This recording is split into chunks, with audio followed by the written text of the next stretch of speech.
Bapak senang sekali sudah meluangkan waktu bersama kita di sini. Terima kasih, selamat malam Ibu. Ini yang lagi dibicarakan masyarakat 1-2 hari ini mengenai debat Capres-Cawapres. Bagaimana kemudian kita tahu para calon presiden ini menyampaikan gagasan mereka kepada masyarakat. Yang menarik adalah gestur mereka. Saya mengundang Bapak berdua, ada Kang Miing, Mas Ahmad Dhani sebagai perwakilan, ada dua kubu, Prabowo dan juga Jokowi. Tapi sebelumnya, sebelum kita beradu visi dan argumen juga, kita lihat bagaimana cuplikan debat kandidat Capres-Cawapres yang berlangsung 2 hari lalu, pemirsa. Pemerintah yang bersih sama dengan demokrasi adalah syarat mutlak bagi tujuan akhir kita, yaitu Indonesia yang berdaulat bersatu, adil makmur, dan yang bisa memberi kesejahteraan kepada rakyat Indonesia. Prabowo Hatta berkomitmen akan bekerja sekeras tenaga untuk mencapai pemerintahan yang bersih dari korupsi dan untuk menjamin kepastian hukum bagi seluruh rakyat Indonesia, dan dengan demikian melestarikan demokrasi yang pada ujungnya akan membawa kesejahteraan kepada rakyat Indonesia. Demokrasi menurut kami adalah mendengar suara rakyat dan melaksanakannya. Oleh sebab itu, kenapa setiap hari kami datang ke kampung-kampung, datang ke pasar-pasar, datang ke bantaran sungai, datang ke petani, datang ke tempat pelelangan ikan, karena kami ingin mendengar suara rakyat. Dengan cara apa? Dengan cara dialog. Pak JK, saya kira sudah banyak menyelesaikan konflik dengan cara dialog untuk musyawarah, untuk sebuah kemanfaatan bagi rakyat banyak. Tadi cuplikan dari visi misi kedua kandidat Capres dan Cawapres yang mungkin Anda juga masyarakat menyaksikan, menonton di berbagai media disiarkan saat itu. Saya ingin tanya ke Mas Ahmad Dhani dulu. Ini berdasarkan nomor urut ya Kang ya? Nomor 1 baru nomor 2. Mas Ahmad Dhani, jagoan Anda, Capres Prabowo Subianto tadi menjabarkan banyak hal. Komentar Anda seperti apa? Kalau saya sih secara pribadi kan saya kenal sama Mas Prabowo ya. Apa yang dijabarkan itu masih mungkin 5-10% ya dari apa yang saya ketahui di dalam benak Mas Prabowo ya. Karena mungkin Mas Prabowo masih berhati-hati dalam berbicara karena ini kan debat presiden kan kayaknya memang belum pernah ada debat yang out of the box ya. Ini Mas Prabowo masih bicara tentang yang normatif-normatif aja. Kenapa nggak jualannya dari sekarang? Tanda kutip, jualan gini, visi dan misi itu kenapa tidak dari sekarang? Gini kan Mas Prabowo kan orangnya kan mungkin nggak seperti saya. Kalau saya kan belak-belakan kan ya. Jadi Mas Prabowo mungkin ya masih berhati-hati dalam melontarkan visi dan misinya gitu. Kalau yang saya tahu banget ya itu sebenarnya jauh, mungkin itu baru yang diomongin baru 10%, namun nggak sampai 10%. Masih banyak lagi yang menurut saya ya mungkin terlalu mikro ya. Itu kan baru yang makro-makronya aja gitu loh. Jadi menurut saya ya Mas Prabowo masih belum semuanya yang ada di otaknya, yang ada dalam benaknya gitu loh. Sementara, dari tadi nggak bunyi berarti? Ya ampun, ya ampun. Lanjutkan Mas. Udah bunyi ya sekarang ya? Jadi gini, Mas Prabowo, yang saya tahu, yang saya pernah mendengarkan semua visi dan misinya, ya apa yang dibicarakan kemarin itu masih belum sampai 10%. Belum sampai 10%. Sebenarnya itu kan baru hal-hal makro aja ya sebenarnya, dan masih berbau hal-hal yang normatif. Banyak sekali sebenarnya visi dan misi yang out of the box. Yang menurut saya out of the box. Itu tidak dimunculkan kemarin, khawatir apa? Khawatir akan terjadi. Ditiru oleh kandidat lain? Ya, ditiru atau kontroversi. Karena mungkin ada beberapa visi dan misi yang bisa jadi kontroversi untuk masyarakat saat ini ya. Jadi menurut saya yang kemarin dibicarakan itu masih normatif-normatif aja. Dan yang saya juga tadi melihat lagi Pak Jokowi lupa bahwa yang namanya rakyat itu bukan yang di pinggir kali aja. Ahmad Dhani juga rakyat, yang dalam gedung-gedung perkantoran ini juga rakyat, itu juga adalah rakyat yang perlu didengar suaranya juga. Mungkin itu disimpan juga statementnya. Saya tanya Kang Miing, itu tadi statement sedikit dari Mas Ahmad Dhani. Iya, saya kira kedua kandidat tadi sudah berpidato. Kalau tadi saudara kita, sahabat saya Ahmad Dhani mengatakan bahwa baru 10% Pak Prabowo, sementara yang didengar kan sudah banyak oleh Dhani. Itu adalah dalam konteks normatif atau wacana. Tapi Jokowi sudah menyampaikan dalam retorika itu sesungguhnya sudah melaksanakan kata-kata. Jadi pekerjaan itu adalah bagaimana melaksanakan kata-kata.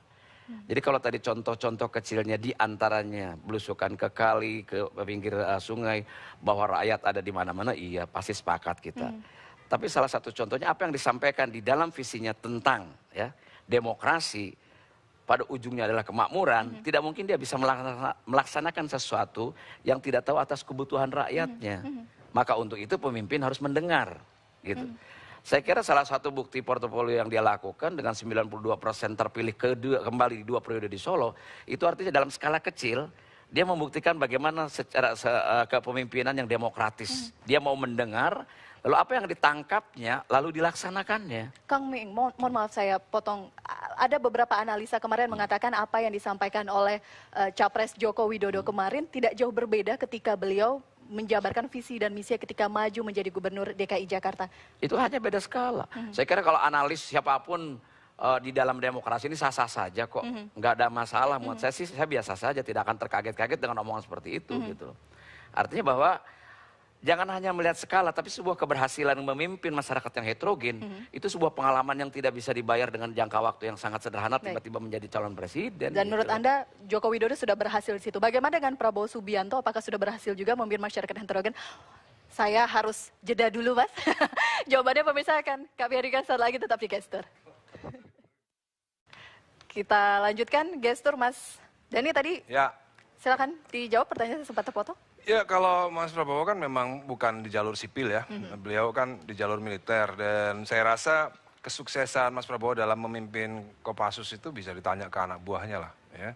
Artinya sampai saat ini saya kok yakin Mas Prabowo itu punya pengikut yang sangat loyal di Kopassus ya. Saya kok yakin gitu, karena memang gaya kepemimpinan beliau yang sangat memperdulikan anggota dan lain-lain itu mungkin boleh ditanya ya. Kalau yang senior mungkin ada rivalitas ya. Tapi kok yang di juniornya saya yakin 100% confirm mereka pasti akan menganggap Mas Prabowo adalah pemimpin yang sejati. Tidak sama juga kan, kita tidak bisa menyebut ketika mungkin dulu pasukannya loyal, apakah kemudian masyarakat juga loyal akan memilih seorang Kalau Prabowo? kata saya lebih susah mimpin Kopassus daripada mimpin masyarakat biasa. Itu firm itu pasti. Untuk menjadi pemimpin Kopassus dibutuhkan Ini seleksi 250 juta penduduk Indonesia loh. Menurut saya lebih mudah karena Kopassus itu adalah tentara yang khusus, tentara pinter-pinter. Itu mimpinnya lebih rumit. Menurut saya ya. Menurut saya lebih rumit. Jadi kalau orang terbiasa mimpin pasukan yang khusus yang rumit, saya rasa mimpin rakyat Indonesia yang banyak lebih mudah. Oke, baik. Kita berbicara lagi mengenai debat kemarin. Boleh nggak saya ikut Mau bicara? komentar, silakan Kang. Saya kira kan saya sama Dhani itu biasa berbeda. Makanya saya nggak masuk ke jalur musik karena saya ingin berbeda dengan Dhani. Ya, saya kalau masuk ke jalur musik kan menjadi saingan Dhani kan nggak enak, ya kan. Jadi saya pikir tadi saya hanya ingin berbeda bahwa kalau secara individu, secara kualifikasi memang tentara pasukan khusus itu memang hebat-hebat. Tetapi ketika dia memimpin yang homogen, apalagi dengan hierarki tongkat komando, cuma satu kok ukurannya. Tidak taat, tidak disiplin, tempeleng, push up, kalau nggak dikeluarkan. Itu lebih mudah. Tapi kalau masyarakat, ada yang sekolah, ada yang tidak. Ada yang terdidik, ada yang tidak. Ada yang suku bangsa bermacam-macam. Heterogenitas itu menjadi sulit karena keinginan. Makanya lahirlah demokrasi ini harus mendengar apa yang ingin dengar. Walaupun saya yakin siapapun presidennya tidak mungkin secara representasi keterwakilan semua bisa mendengar, itu sulit. Karena keinginan orang beda-beda. Tapi sebuah keputusan ya itu tidak mungkin menyenangkan setiap orang di dalam demokrasi itu. Misalnya ada tulisan dilarang merokok. Yang tidak merokok dia akan senang dengan tulisan itu. Yang suka merokok dia tidak akan senang. Nah demikian juga memilih hal-hal sifatnya kepemimpinan yang heterogenitasnya sangat tinggi seperti Indonesia. 250 juta penduduk dengan 17.000 sekian pulau dengan 1.000 bahasa daerah dan kultur. Itu bukan suatu pekerjaan yang mudah. Itu sekolahnya dengan skala yang kecil tadi. Jadi wali kota, jadi gubernur. Dan hampir saya kira di atas 10 sampai 20 presiden di Amerika itu umumnya pernah menjadi gubernur, bahkan dari wali kota gitu. Di garis bawah harus sekolah dulu, harus sekolah dulu jadi kepala daerah sebelum memimpin bangsa ini. Saya potong lagi. Di Amerika itu setelah tahun keberapa? Karena Indonesia akan menjadi superioritas sipil akan jadi ketika Indonesia mungkin setelah 100 tahun merdeka. Kita masih 70 tahun Mas Bing. Mas Bing mesti apple to apple. Jadi ketika Amerika dari umur 1 sampai 70, ada nggak yang bekas wali kota atau gubernur? Belum ada Mas Bing. Ya, tapi kita tidak usah harus menunggu sekian lama. Nggak bisa dong. Kalau ada orang Amerika berapa ratus tahun untuk merdeka. Kalau sudah ada contohnya gitu, kenapa kita harus ikut bodoh gitu? Nggak bisa, kita nggak bisa Amerika jadi patokan Mas. Kita bangsa Indonesia. Kita harus merubah pandangan bahwa Amerika bukanlah segala-segalanya. Oh iya. Amerika bukanlah patok. Saya juga Gitu. tidak berkiblat kepada Amerika. Ya. Tapi bagaimanapun juga, ini kan kalau kita mau bicara soal sistem ketatanegaraan dan sistem politik kita kan, demokrasi ini kan diadopsi baru-baru saja. Dulu kan bermusyawarah, ya kan.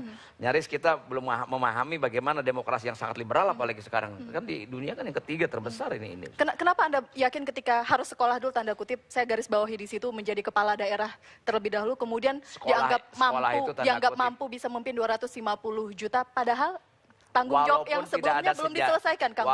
Walaupun tidak ada sejarahnya bahwa jadi presiden harus punya pengalaman dulu. Pak Harto juga tidak jadi presiden dulu lalu jadi presiden lagi, tapi kan 35 tahun misalnya. Demikian juga yang lain-lain. Artinya sekolah itu artinya ada experience, ada pengalaman ya.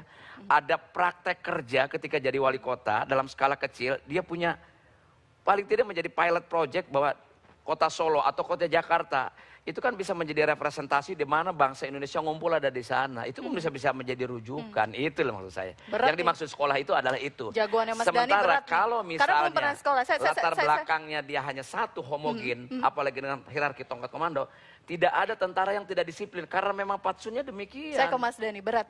Calon Anda nggak pernah sekolah dulu? Ya nggak dulu ya. Jangan Indonesia itu bukan kelas wali kota ya. Mas Jokowi itu masih kelasnya masih wali kota. Kelas gubernur aja belum. Jadi dia harus lulus dulu kata saya. Dari wali kota, lulus dulu jadi gubernur 5 tahun paling nggak. Sukses nggak Mas Jokowi jadi gubernur 5 tahun? Baru lulus lagi jadi presiden. Jangan belum dari SD langsung tiba-tiba SMA. Itu yang saya nggak setuju. Saya waktu deklarasi Mas Jokowi, saya datang tanya Mas Miing. Ingat nggak? Nah, di Jalan Prambanan. Jalan mana? Jalan Prambanan. Saya berdua Mas Jokowi. Saya dukung Jokowi. Hati nurani saya pengen Jakarta bener. Saya Mas Miing berdua gini sama Mas Jokowi. Saya dukung Waktu Jokowi. gubernur? Waktu gubernur. Oke. Waktu gubernur. Jadi menurut saya sekolah bener, tapi ya jangan loncat. Jadi wali kota dulu benar, gubernur dulu benar, beresin 5 tahun. Kalau udah bener, saya angkat topi yuk, Mas, monggo presiden. Ini 2 tahun belum belum sukses Mas 2 tahun Mas. Pak SBY nggak jadi gubernur juga jadi presiden. Nah, iya, tapi kan militer, bukan sipil ya kan. Itu kan kalau konteks tadi sekolah kan. Kalau konteks sekolah ya SD harus SMP dulu baru SMA. Jangan dari SD, SMP setahun langsung SMA. Ngomongin masa loncat-loncatan, Mas Ahmad Dhani juga loncat-loncat begitu. Pada pemilu legislatif lalu sempat aktif sebagai juru kampanye PKB, tapi kemudian tampaknya hati nuraninya berkata lain. Nah, jadi gini Mbak, saya itu bukan fungsionalis PKB kan. Ketika saya dibantu untuk membantu PKB, saya setuju saja karena PKB kan partai saya gitu ya. Tapi ketika pilihannya, saya melihat begini, ada kecenderungan dari teman-teman kita yang intelektual dan lain-lain, ada kecenderungan mereka tuh melihat survei. Ketika surveinya Mas Jokowi ini tinggi, mereka udah nggak jadi rasional. Yang penting, wah ini kayaknya surveinya tinggi nih, yuk kita ramai-ramai dukung ini, gitu loh. Saya nggak milih presiden berdasarkan survei, sorry, itu bukan saya. Saya lihat pribadinya nomor 1. Saya lebih suka pribadinya Mas Prabowo daripada Mas Jokowi. Karena saya kenal Mas Jokowi, saya juga kenal Mas Prabowo. Dua-duanya saya kenal pribadi. Tapi secara pribadi, saya lebih punya kimianya itu lebih ke Mas Prabowo. Jadi saya nggak lihat survei. Karena waktu itu Mas Prabowo kan survei di bawah. Ya kan? Keunggulannya apa sih sosok Prabowo menurut Anda dibandingkan seorang Joko Widodo? Begini ya, ini kita ngomongin manusia ya. Waktu saya mendukung Mas Jokowi untuk menjadi gubernur, saya datang dengan sukarela ikhlas tanpa dibayar. Datang ke Jalan Prambanan ketemu Mas Miing juga. Nggak ngeliat survei juga waktu itu? Nggak ngeliat survei. Pokoknya saya pengen Jakarta lebih bener lah, ya kan? Karena saya tinggal di Jakarta dong, ya kan? Udah, ketemu Mas Jokowi juga. Ya paling nggak, kalau menurut saya paling nggak nih ya, kalau ketika jadi gubernur paling nggak SMS kayak, Dan, terima kasih ya, aku udah jadi gubernur nih, aku kemarin dukung. Nggak sama sekali, mah. Anda ngarep itu namanya? Ya nggak apa-apa, minimal kan ada. Kontribusi Anda apa waktu itu? Kan ada standar etika lah, paling nggak ada standar etika. Kan saya datang kan bukan cuma-cuma gitu kan. Dan saya bukan tukang becak loh Mbak, ya kan. Saya menyempatkan waktu saya datang untuk mendukung Mas Jokowi. Minimal SMS kayak, Dan terima kasih ya kemarin udah datang deklarasi, bla bla bla, ya udah. Berarti sekarang bilang Pak Joko Widodo yang SMS Mas Dani. Nanti saya bilang sama Maksud saya gini, suatu saat ya, kalau Mas Jokowi jadi presiden, minimal SMS Mas Ming, aku udah jadi presiden nih, thank you ya kemarin udah dukung. Minimal, itu standar etika ya. Itu yang sorry. Aku belum selesai. Nah ini kan ketika kita bicara Mas Prabowo, Mas Prabowo itu kan orang besar menurut saya ya. Saya mengunjungi beliau di rumahnya. Ketika orang besar itu ada kunjungan balik, Mas Prabowo kan melakukan kunjungan balik ke rumah saya. Anda melihat sosok itu di Prabowo? Ya, kunjungan balik ke rumah saya, datang ke rumah saya Mbak, sepatunya dilepas masuk ke rumah saya. Itu saya lihat ini pribadi yang menarik gitu loh. Ini pribadi yang menarik, dari etika dasar moral aja ini udah bagus. Fondasinya udah bagus nih gitu loh. Oke, baik. Kalau Anda melihat bagaimana keunggulan Joko Widodo dibandingkan Kalau Prabowo tadi Subianto? Dani ketika mendukung Jokowi lalu tidak di SMS sudah jadi gubernur, saya malah kan juru bicaranya waktu gubernur. Waktu kampanye. Nggak di SMS juga? Nggak apa-apa gitu. Hanya perbedaannya mungkin saya kan pemilih ideologis karena satu partai, kalau Dani kan berbeda. Saya kira memang perlu nanti saya sampaikan sama Mas Jokowi agar SMS. Enggak, maksud saya gini, untuk kedepannya misalnya Mas Jokowi jadi presiden, itu penting untuk seorang pemimpin besar Dan ya. Suatu Itu hal yang hal-hal kecil tapi ya, tapi satu hal yang tidak mungkin berapa ribu orang yang simpatik dan mendukung seperti Dani juga banyak, akan menjadi tidak terukur juga. Setiap orang yang dengan segala kebaikannya itu nggak mungkin. Mungkin orang Indonesia banyak Mas, tapi yang terkenal seperti Ahmad Dhani nggak banyak. Oh ya, itu lain hal ya, saya kira. Jadi kalau Jadi etika dasar itu SMS penting, satu etika dasar persatu, penting, ya kan? Kecuali misalnya Dani ada urusan dengan DKI, dengan gubernur Nah, super lalu sulit, gitu Mbak, misalnya ada itu. ini ada terusannya Mas, ada terusannya. Terus aku mau audisi nih, Ahmad Dhani audisi ketemu gubernur. Kepentingannya cuma satu, saya mau audisi, saya mau ngomong sama Jokowi, Mas. Audiensi. Audiencing, kebanyakan audisi idol sih. Audiensi, saya mau ketemu. Sampai sekarang nggak bisa ketemu. Kenapa ya? Padahal saya itu mau, kan saya rakyat juga. Karena sudah menyatakan dukungan mungkin terhadap Bukan, Prabowo. sebelumnya. Jauh sebelumnya, saya audiensi. Saya kepingin ngomong cuma satu doang. Mas, Jakarta ini banyak kafe yang masih jual minuman keras dan masih banyak anak kecil di situ. Karena anak saya ada di situ di bawah umur. Saya pengen ngomong tertibkan dong gitu loh. Karena ini mau ngomong itu aja. Sampai sekarang nggak terima. Ya kalau soal itu saya kira persoalan kesibukan dan sebagainya. Mungkin kalau Katanya dekat dengan rakyat, mendengar rakyat. Ini kan saya juga rakyat. Ya, kalau bicara soal rakyat kan bisa 12 juta rakyat harus dilayani satu persatu kan satu hal yang tidak mungkin. Kita juga harus nalar dan nggak mungkin kayak begitu. Ya, tapi kan paling tidak. Udah audiensi lah. Ya, saya kira memang mungkin juga harus dirancang lah bagaimana bisa ketemu dia. Karena penting Mbak, nanti habis Pilpres dah. Jakarta ini Mbak, Jakarta ini ya, kafe-kafenya ini udah mulai brutal nih. Jadi banyak anak-anak kecil di kafe minuman keras, nggak ada satupun institusi gubernur, dinas kayak pariwisata kayak yang bikin kayak. Tampaknya itu nanti harus disampaikan kepada Pak Basuki Cahayapurnama atau Pak Ahok. Kita harus jeda dulu, kita akan berbincang setelah lagi, pemirsa tetap bersama kami di Gestur. Ini secara bulat memberikan dukungan pada pasangan Prabowo Hatta. Artis yang tergabung dalam gerakan Gema ini diantaranya Raffi Ahmad, Rachel Maryam, Mulan Jamila, Ashanti, Jaja Miharja, dan puluhan artis lainnya. Apakah yang menjadi alasan bagi sang artis untuk memberikan dukungan pada pasangan Capres dan Cawapres ini?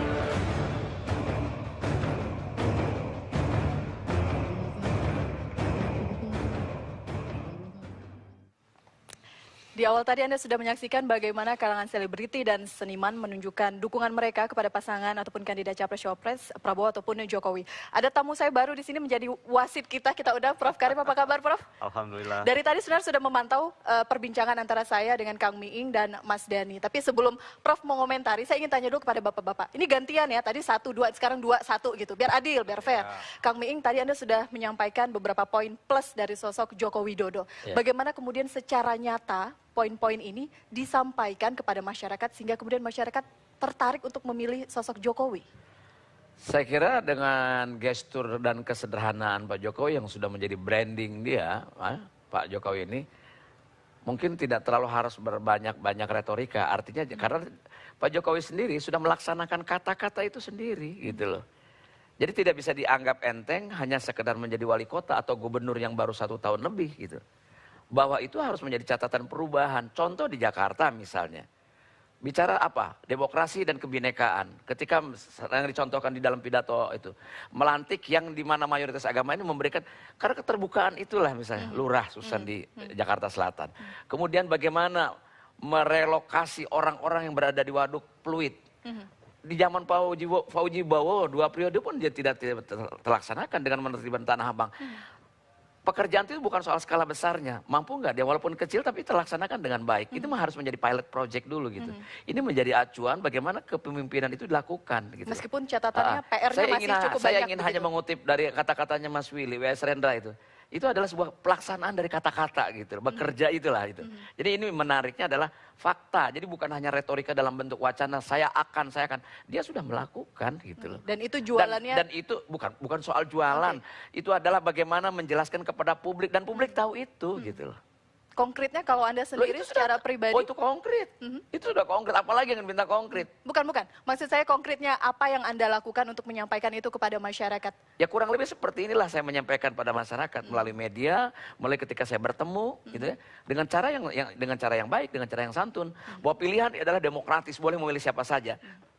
Saya kira saya dengan Dhani sepakat berbeda dan sepakat juga untuk memberikan contoh dari artis ini, dari seniman ini dengan kebudayaan kita, dengan budaya yang baik. Bagaimana demokrasi tidak harus dengan black campaign, tidak harus saling memaki, menjelekkan. Dengan cara-cara ini akan menjadi elegan. Baik. Karena kami kedua-duanya menjadi representasi dari dua tokoh tersebut. Mas Dhani, konkretnya seperti apa Anda menyampaikan visi misi jagoan Anda kepada masyarakat?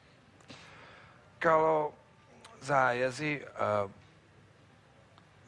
simple ya, kalau saya itu masih belum percaya, sampai saat ini belum percaya sipil itu bisa ngatur negara yang masih kelas 3 ini ya. Indonesia kan masih kelas 3 ya, belum seperti Amerika yang udah kelas 1. Jadi menurut saya masih dibutuhkan sosok militer ini menurut saya secara pribadi. Makanya saya mendukung pun juga ya mendukung saya secara pribadi. Entah masyarakat ikut atau enggak, itu terserah. Karena memang pada kenyataannya adik saya kandung pun juga nggak ikut saya.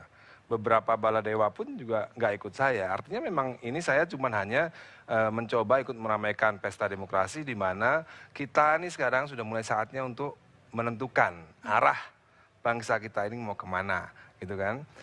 Adapun apapun pilihan itu masalah selera. Kalau sebelum dipilih antara berdua, selera saya itu ke Mas Prabowo, itu masalah selera. Masyarakat kan juga akan seperti itu. Mereka akan lihat sendiri, nggak perlu lihat saya gitu. Lihat, adapun saya ikut mengarahkan. Kenapa saya lebih percaya kepada militer untuk Indonesia saat ini. Mungkin sipil di 10 tahun ke depan, 20 tahun ke depan mungkin bisa ya. Tapi saat ini Indonesia masih negara dunia ketiga dan butuh kepemimpinan yang tegas.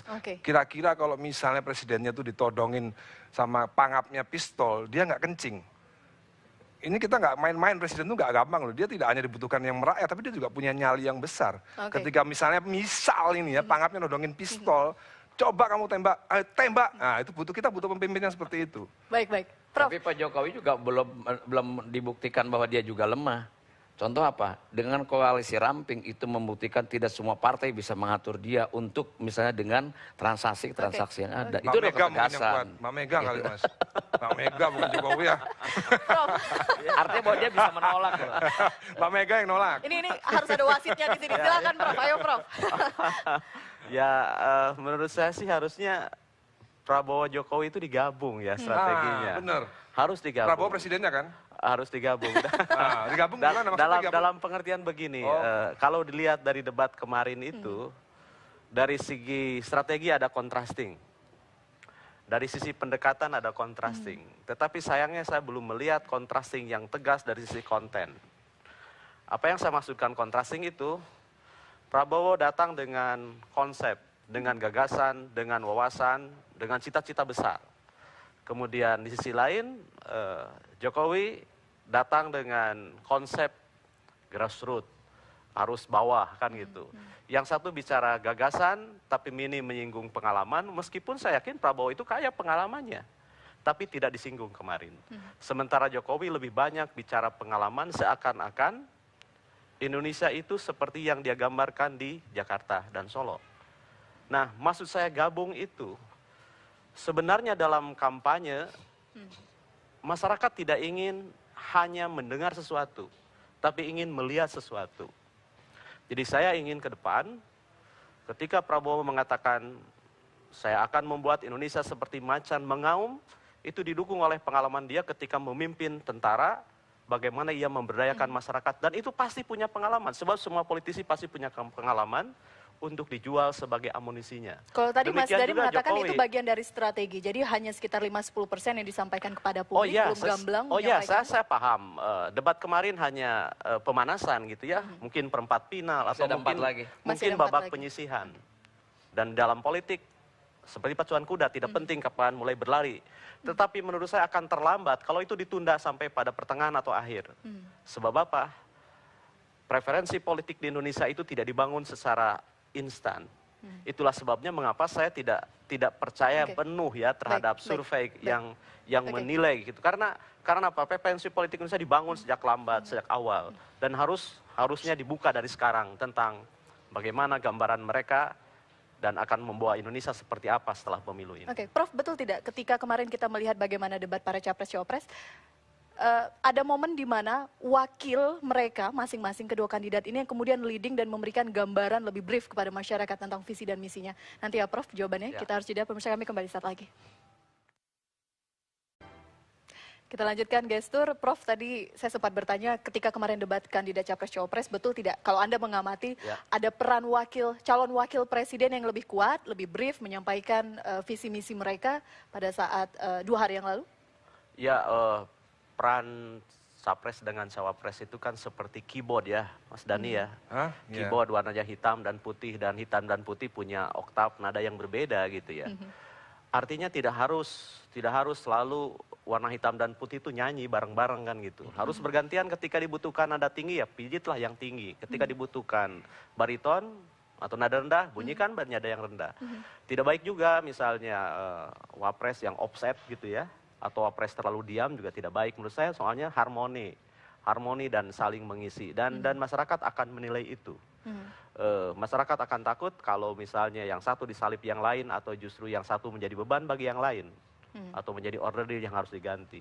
Jadi biar debat itu membuka kapasitas masing-masing dan bagaimana kemampuan masing-masing itu menempatkan dirinya dalam sebuah irama yang padu antara presiden dengan wakil presiden. Bukan ajang balap. Baik, bukan ajang balap. Bukan ajang balap. Oke, baik. Kita berupaya untuk membedah visi dan misi. Bagaimana gambaran sosok capres-cawapres dari kedua kandidat ini. Saya akan memberikan kesempatan, kita ada permainan sedikit, Kang Miing, Mas Dhani. Tadi sepakat tidak mau berdebat, jadi saya sampaikan tadi sepakat tidak mau berdebat. Enggak, tadi udah berdebat. Oh, tadi sudah berdebat. Kan berdebatnya ala kita, ala seniman, yang tidak harus pakai ngotot marah-marahan, saling membenci, saling memecah belah umat dan masyarakat. Oke, gitu. sekarang saya akan memberikan kesempatan kepada Anda berdua untuk saling memberikan pertanyaan seputar visi dan misi jagoan Anda. Dari nomor 1 dulu, silakan. Visi dan misi. Untuk menguji Dhani bagaimana nanya ke saya. kemampuan. Oke, saya Jangan berikan susah-susah kesempatan Enggak. kepada Mas Dhani dulu. Satu pertanyaan kepada Kang Miing. Visi dan misi. Apapun itu. Sosok Joko Widodo dan juga dalam Yusuf pidato Kala. debatnya itu kan. Bebas Bebas umum, aja Kang. ya, karena yang debat kemarin kurang menarik.